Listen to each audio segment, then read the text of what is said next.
All right, let's dive into our first topic, understanding the anatomy of a child's ear and why it makes them more susceptible to ear infections compared to adults. So to understand this, we need to take a closer look at the structure of the ear, specifically the eustachian tubes.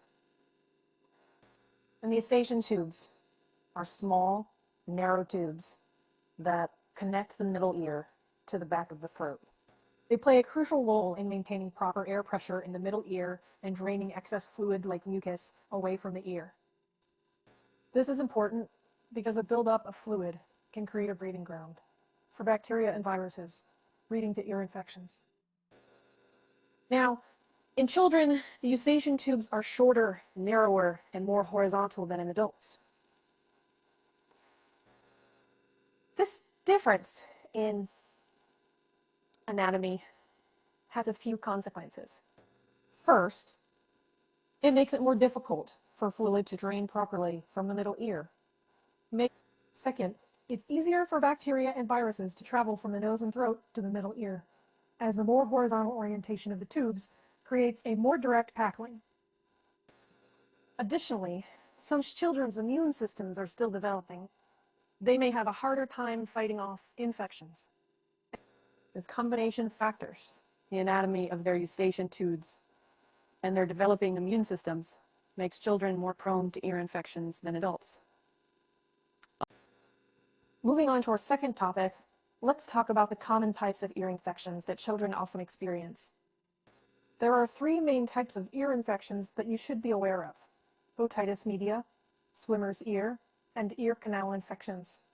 First up is otitis media, which is an infection of the middle ear. This is the most common type of ear infection and usually occurs when bacteria or viruses make their way into the middle ear, often due to the reasons we discussed earlier, like the anatomy of a child's eustachian tubes. Otitis media can be further divided into two categories: acute otitis media and otitis media with effusion, OME. AOM is characterized by the sudden onset of symptoms. OM involves fluid buildup in the middle ear without the presence of an acute infection. Next, we have swimmer's ear, also known as otitis externa. This type of infection affects the outer ear canal and is often caused by water getting trapped in the ear, creating a moist environment that allows bacteria to thrive. Swimmer's ear is more common in children who spend a lot of time in the water, like during swimming lessons or just playing in the pool. Finally, there are ear canal infections, which, as the name suggests, involve the ear canal.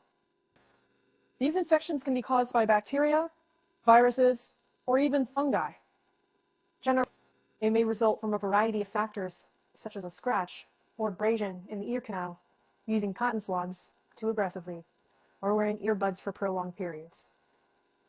So, those are the three main types of ear infections that children can experience: otitis media, swimmer's ear, and ear canal infections.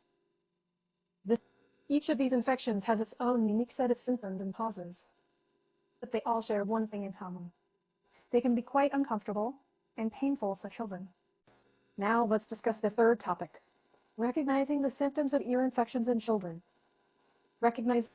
It's important to be aware of these symptoms so that you can take appropriate action if your child is experiencing an ear infection. One of the most common symptoms of an ear infection is ear pain.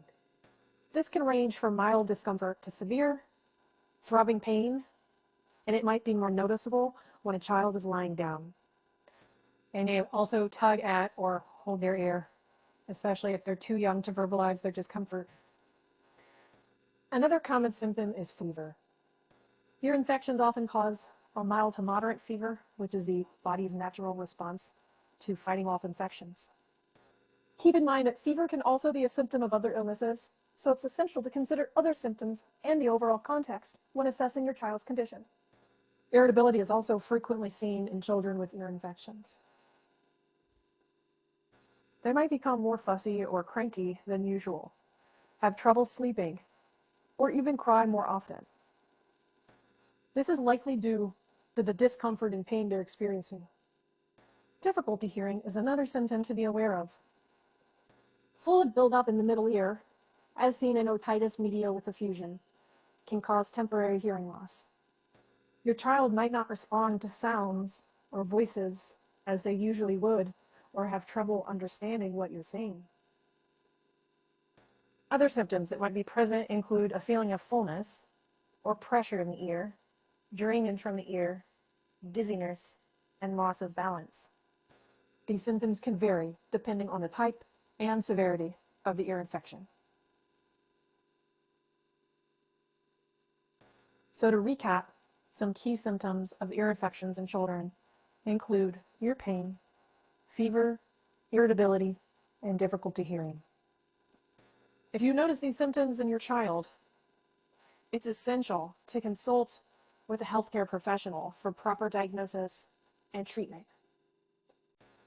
Let's move on to our fourth topic, learning about the various causes of ear infections in children.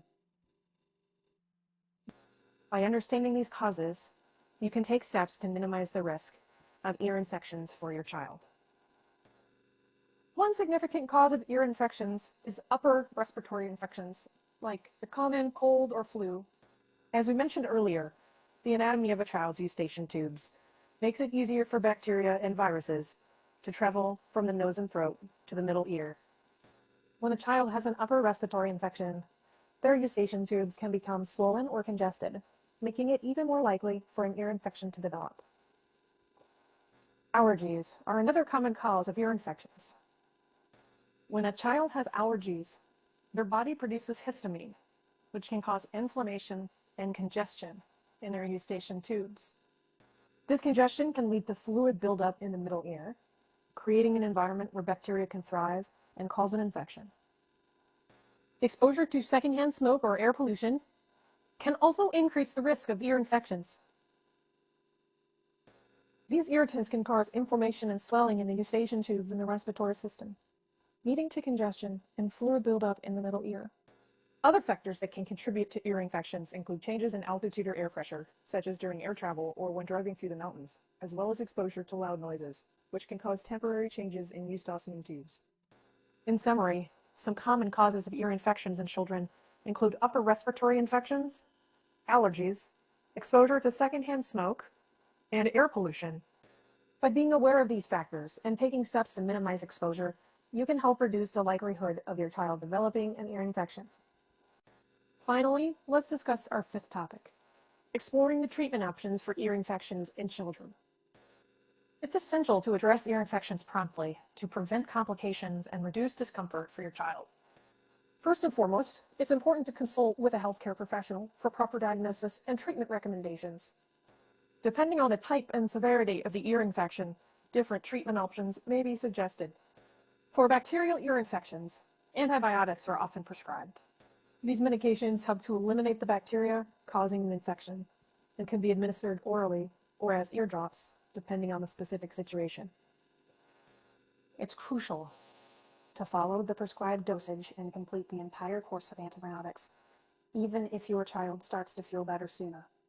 Pain relief medications like acetaminophen or ibuprofen can be used to manage your child's pain and reduce fever. Always follow the recommended dosages based on your child's age and weight, and consult with your healthcare provider if you have any concerns. In some cases, if your child experiences recurrent or chronic ear infections, they might be referred to an ear, nose, and throat specialist, ENT, for further evaluation. The specialist may recommend additional treatments, such as the insertion of ear tubes to help with fluid drainage and ventilation. Preventative measures play a crucial role in reducing the risk of ear infections. Ensuring proper ear hygiene, like avoiding the use of cotton swabs inside the ear and keeping the ears dry, can help prevent infections. Additionally, vaccinations, such as the pneumococcal vaccine and annual flu shots, can protect against some of the viruses and bacteria that cause ear infections. To sum up, treatment options for ear infections in children include antibiotics, pain relief medications, and in some cases, specialist intervention. Preventative measures, such as proper ear hygiene and vaccinations, are essential in minimizing the risk of ear infections. So, always consult with a healthcare professional for accurate diagnosis and tailored treatment recommendations for your child.